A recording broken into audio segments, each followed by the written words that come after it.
अपने आप को जलाने का उदाहरण है ये, अपने आप को तबाह कर देने का उदाहरण है।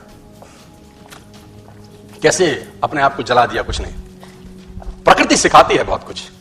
हमारी आंखों के सामने बहुत कुछ हो रहा है, हमारी आंखों के सामने बहुत कुछ घटित हो रहा है, हम अनभिज्ञ हैं, हमको समझ ही नहीं आ रहा कि प्रकृति रोज सिखा रही है कि जलना तो पड़ेगा।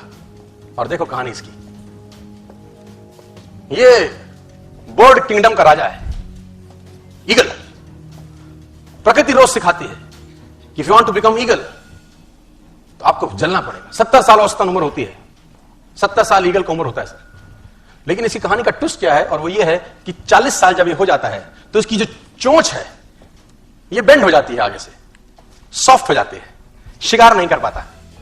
व्हेन ही रीच 40 इसकी चोंच बेंड हो जाती है, सॉफ्ट हो जाती है, शिकार कर करके शिकार नहीं कर पाता। इसके जो पंख है जिससे उड़ता है वो इतने भारी हो जाते हैं कि वो छाती से चिपक जाते हैं, इतने भारी हो जाते हैं कि छाती से चिपक जाते हैं, इसको उड़ने में तकलीफ होती है। इसके जो पैर हैं जिससे झपटा मारता है वो नाखून टेढ़े हो जाते हैं, कर करके 40 साल। अब इसके पास चॉइस है कि 40 साल के बाद मर जाए, क्योंकि उड़ सकता नहीं है, शिकार कर नहीं सकता, पंख भारी हो गए, उड़ना दिक्कत, शिकार पकड़ नहीं सकता क्योंकि पैर के नाखून खराब हो गए, और पकड़ भी ले तो चोंच से उसको मार नहीं सकता। अब इसके पास चॉइस है 40 साल में क्या वो मर जाए। लेकिन मैं आपको बताना चाहूंगा प्रकृति सिखाती है कि ईगल ऐसा नहीं करता।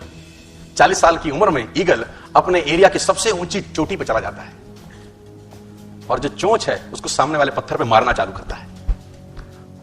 जब चोंच पत्थर पे मारी जाती है तो पीड़ा होती होगी, और वो पीड़ा सहता है, मार मार के पत्थर पे मार के खून निकलता है, लहूलुहान हो जाता है, दर्द से मर रहा होता है, लेकिन मारता रहता है और चोंच को तोड़ देता है। इसलिए तोड़ता है कि प्रकृति नहीं देगी, लेकिन वो जो तोड़ने का प्रोसेस है वो पीड़ादायक है। सेम कहानी है, जो पैर के नाखून रहते हैं उसको रगड़ता है शिला के ऊपर, रगड़ के तोड़ देता है उसको। कितना पेनफुल रहता होगा यार। लेकिन हर ईगल की जिंदगी में ऐसा दिन आता है 40 साल, जैसे ही चोंच निकलती है कहानी यहां खत्म नहीं होती, नई चोंच आती है, फिर वो उस चोंच से अपने परों को तोड़ता है, अपने जिस्म से अपने ही पर उखाड़ता है, क्योंकि वो पर उसके उड़ने के लायक नहीं रहे। भयंकर पीड़ा होती होगी, भयंकर। लेकिन इस प्रोसेस से हर ईगल गुजरता है अपनी जिंदगी में सर, और 40 साल के इस प्रोसेस में 6 महीने के बाद वो एक नया ईगल होकर 30 साल और जीता है, 30 साल और जीता है सर।